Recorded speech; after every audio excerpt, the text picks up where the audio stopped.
I recently traveled by train to a Coldplay concert at Gillette Stadium. Yes, that one. And a System of a Down and Korn concert at MetLife Stadium. No, not that one. With two vastly different experiences. Let's compare.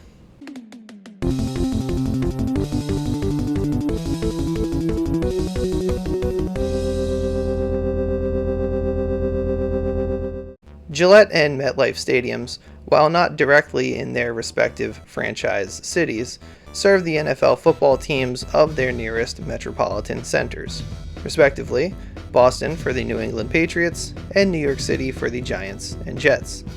As such, one might expect a major city with transport infrastructure to have a reliable connection to a large source of trips. Any NFL stadium will expect to host at least 8 games per year before any playoff matches, and more so in previous years for the Patriots. Not as much for the Giants and Jets. As MetLife Stadium is one of 2 current venues to host 2 teams, it holds double that number per season. Fields of this size also naturally accommodate large musical acts, collegiate sports, featured hockey games, and between now and 2026, internationally showcased soccer matches.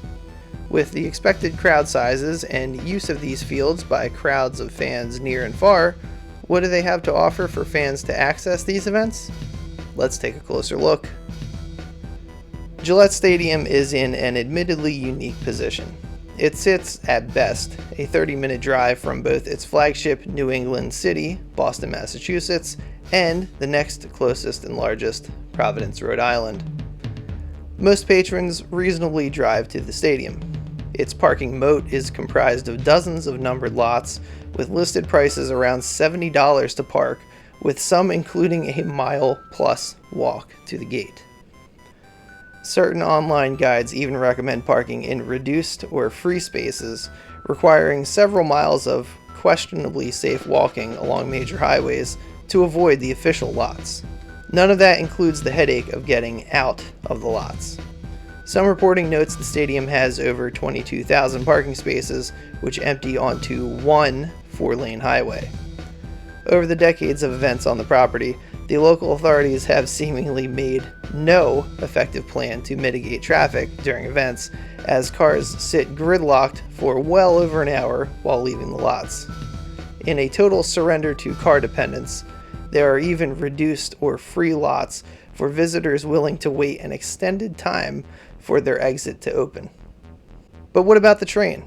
Regular MBTA commuter rail service from Boston to Foxborough Station, serving Gillette, exists.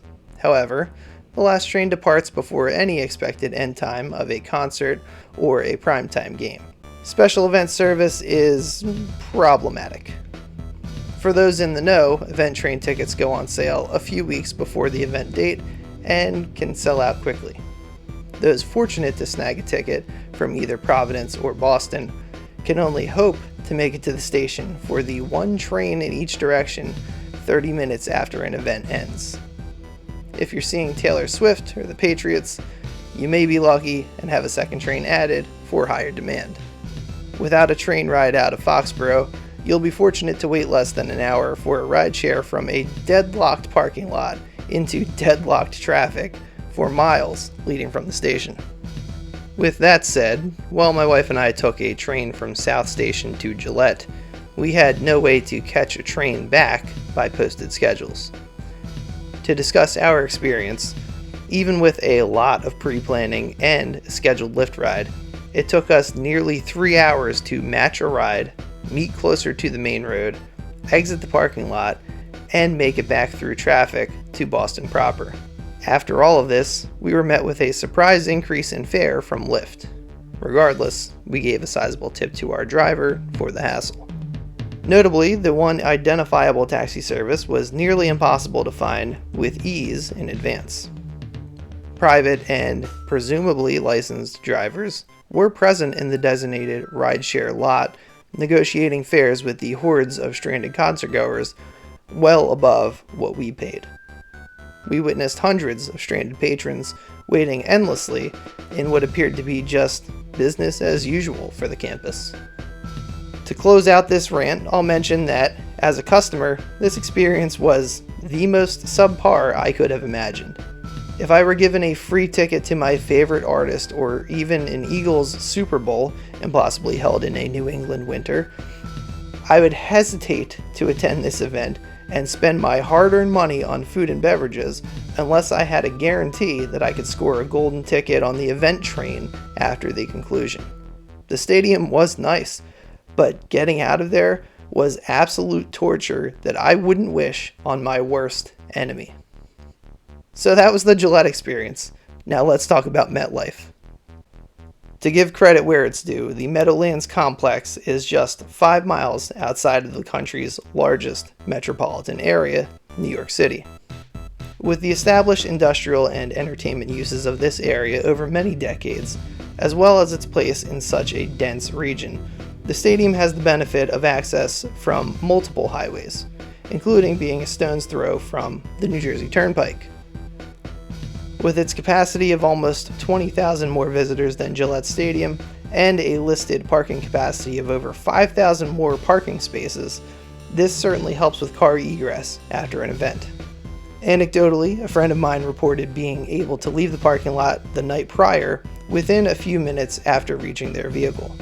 It's comforting to know that car egress is more expeditious by comparison, since pedestrian access to the Meadowlands Complex is expressly non-existent and outright prohibited. Additionally, I did not ride share from this venue after the concert, so I can't speak to that experience. I can, however, talk about the trains. The New Jersey Transit Meadowlands line opened in 2009, serving the Meadowlands Complex, which includes the horse racing track, Meadowlands Racetrack, a closed indoor arena, the American Dream Mall, and MetLife Stadium, plus its practice facilities. Activated for events of 50,000 guests or more, the line's only 2 stations are at Secaucus Junction and Meadowlands Station. It branches off of the Bergen County line, briefly following the Pascack Valley line before a spur towards the Meadowlands Complex. New Jersey Transit seems hesitant to place this line into regular service due to this interconnection with other established rail services. With that said, the line boasts excellent operation. Service begins approximately 3.5 hours before a game kickoff or event start time and runs at least 1 hour after the event's end. Notably, listed last train times were almost 2 hours after our concert ended. Trains depart regularly from Secaucus with staff members stationed at every point to direct riders to the proper platforms. As the hub of New Jersey Transit's Northern New Jersey network, it allows passengers from New Jersey, New York, and more distant connections the ability to access reliable service to an event at the complex. After the event completion, returning to Secaucus is a well-managed process. Clear signage directs passengers to the station, with fencing and staff to manage crowd flow. Riders are directed appropriately into cars for maximum efficiency before a given platform is closed off.